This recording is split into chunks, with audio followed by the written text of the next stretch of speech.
जय हिंद दोस्तों। संजय राउत ने बीजेपी और शिंदे गुट के बागी सांसदों को गाली दी थी सोशल मीडिया के ऊपर, और आज विधानसभा में महाराष्ट्र के मुख्यमंत्री देवेंद्र फडणवीस जी ने तीखा हमला बोला है, उसका जवाब दिया है। क्या जवाब दिया है आपको आगे बताएंगे इस वीडियो में। और पश्चिम बंगाल से चौंकाने वाली खबर सामने आ रही है, ईडी का एक्शन सामने आ रहा है। बताएंगे पूरी खबर विस्तार से, लेकिन सबसे पहले आपको यह बता दें कि महाराष्ट्र के मुख्यमंत्री देवेंद्र फडणवीस जी ने विपक्ष पर विधानसभा में हमला बोला है। पूरा विपक्ष तिलमिला उठा जब देवेंद्र फडणवीस जी खड़े होकर के जब अपनी बातें रखने लगे। उन प्रोपोगेंडाधारी उन पूरे इकोसिस्टम को धराशायी करके रख दिया। जो इकोसिस्टम, जो एक लॉबी जो पूरी तरीके से सनातन धर्म के खिलाफ है और पूरी तरीके से सनातन पे चोट पहुंचा रही है, उसको पूरी तरीके से तहस नहस कर दिया देवेंद्र फडणवीस जी ने। देवेंद्र फडणवीस जी साफ तौर पे खड़े होते हैं और कहते हैं कि सोशल मीडिया पे कुछ लोग गालियां दे रहे हैं, सोशल मीडिया पे गालियां देते हैं बीजेपी के ऊपर। महाराष्ट्र के मुख्यमंत्री तक को गाली दे रहे हैं, बागी सांसदों को गाली दे रहे हैं। ये नाम तो नहीं लिया देवेंद्र फडणवीस जी ने, लेकिन इशारा आप समझ रहे होंगे कि कुछ दिन पहले इससे आप रिलेट कर लें कि संजय राउत ने सोशल मीडिया पे ऊपर ही गाली दिया था और कहा था कि 18 करोड़ रुपए लेकर के धोखा दे रहे हैं तो क्या माला पहनाओ, और यह भी कहा था कट मत लगाना। इस तरह की शब्दों का प्रयोग किया था, गाली शब्द का प्रयोग किया था, और कहा था ये मराठी भाषा में तो ये आम लैंग्वेज है। लेकिन आज देवेंद्र फडणवीस जी ने यह कहा कि जिसको कुत्ता नहीं पूछता है वो सीएम को गाली देता है। बहुत ही सख्त लहजे में देवेंद्र फडणवीस जी ने उस इकोसिस्टम को धराशायी करके रख दिया। वो इकोसिस्टम जो बार बार प्रहार करती है बीजेपी के ऊपर, वो इकोसिस्टम जो बार बार शिंदे गुट को गलत साबित करने के लिए किसी भी हद तक गिरने को तैयार है, उस इकोसिस्टम को पूरी तरीके से तहस नहस कर दिया देवेंद्र फडणवीस जी ने विधानसभा के अंदर। और यह भी कहा देवेंद्र फडणवीस जी ने कि एक लॉबी है जो महाराष्ट्र को बदनाम करने की कोशिश कर रही है, एक लॉबी है जो बीजेपी और शिंदे गुट की शिवसेना को बदनाम करने की कोशिश कर रही है। भारे के टट्टुओं को छोड़ूंगा नहीं। उन तमाम सोशल मीडिया इन्फ्लुएंसर जो कि एक चाटुकारिता कर रहे हैं उस पार्टी के लिए जिसका कोई अस्तित्व नहीं है, उन तमाम भारे के टट्टुओं को चेतावनी दी है देवेंद्र फडणवीस जी ने। अगर नहीं सुधरे तो एक बहुत बड़ा एक्शन लेने की तैयारी में है देवेंद्र फडणवीस जी। संजय राउत इसके बाद से अंडरग्राउंड है। संजय राउत का एक भी बयान सामने नहीं आया है। बहुत ज्यादा तिलमिला करके सामने आते हैं, सोशल मीडिया पे वार पलटवार करते हैं, लेकिन इस बार जो विधानसभा में देवेंद्र फडणवीस जी के तेवर दिखे हैं उसके बाद से संजय राउत की बोलती बंद है। अब इसी बीच में जो इंडिया अलायंस का हिस्सा है टीएमसी, और संजय राउत बार बार ममता बनर्जी का समर्थन करते हैं। लेकिन जो घटना आई है दोस्तों, चौंकाने वाली जो खबर सामने आई है पश्चिम बंगाल से, आप हिल जाएंगे। बारुईपुर में एक 12 साल की बच्ची के साथ दुष्कर्म होता है।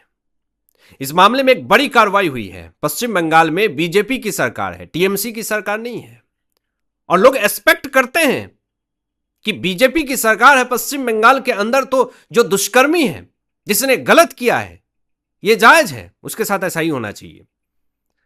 पश्चिम बंगाल के मुख्यमंत्री शुवेंदु अधिकारी जी ने साफ तौर पे यह कहा था कि जो बारुईपुर में जो बच्ची के साथ, 12 साल की बच्ची के साथ जो दुष्कर्म हुए हैं, आरोपी को फांसी की सजा मिलेगी। लेकिन उससे भी बड़ी सजा मिली है दोस्तों, मैं आपको बताऊंगा।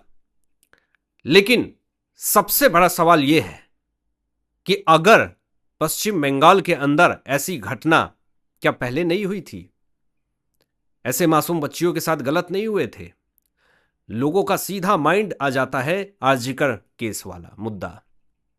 लेकिन उस वक्त क्या हुआ था यह किसी से छुपा नहीं है। लेकिन इस बार जो बारुईपुर में जो हुआ है, जो दुष्कर्मी को सजा मिली है, आप भी सुनेंगे तो कहेंगे ये होता है।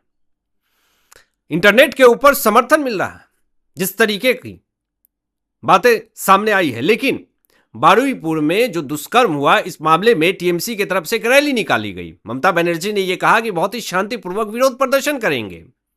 लेकिन विरोध प्रदर्शन भी शांतिपूर्वक होता है क्या?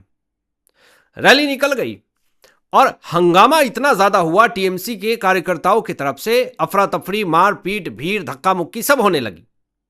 वहां पे ममता बनर्जी इतनी ज्यादा नाराज हो गई, इतनी ज्यादा नाराज हो गई, इतनी ज्यादा बौखला गई कि उनको पता ही नहीं चला कि मीडिया को साइड करूं कि अपने कार्यकर्ता को साइड करूं। ममता बनर्जी तिलमिला उठी और पूरी तरीके से गुस्से में आकर के अपने कार्यकर्ताओं को ही जड़ दिया थप्पड़, एक तमाचा मार दिया। सोशल मीडिया के ऊपर वीडियो वायरल हो गई। लोगों ने यही कहा इंटरनेट के ऊपर कि ममता बनर्जी इतनी ज्यादा बौखला गई हैं, इतनी ज्यादा बौखला गई हैं कि अपने कार्यकर्ताओं को ही थप्पड़ मार रही हैं। उसके बाद दोस्तों टीएमसी के कार्यकर्ताओं ने बीजेपी के कार्यकर्ताओं के ऊपर हमला बोला। 41 नेता घायल बताए गए, जिनको बीजेपी का बताया जा रहा है कि टीएमसी वालों ने उनके ऊपर हमला कर दिया है। अस्पताल में उनको भेजा गया है। एक तरफ तो ये चल ही रहा था, बारुईपुर में नाबालिग बच्ची के साथ जो दुष्कर्म हुआ, इस मामले में रैली में इतनी जो हो रही थी वो तो हो ही रहा था तमाशा। लेकिन इधर दूसरी तरफ इन्फोर्समेंट डायरेक्टरेट का एक बड़ा एक्शन होता है और टीएमसी के 3 बैंक अकाउंट को फ्रीज किया गया और 3 बैंक अकाउंट में से 440 करोड़ रुपए फ्रीज कर दिए। यह बहुत बड़ा एक्शन माना जा रहा है और केयरवेल ग्रुप फंड ट्रांसफर का मामला है, पूरी तरीके से पैसे को इधर उधर करने का मामला है। तो ये एक बहुत बड़ा झटका ममता बनर्जी को मिला।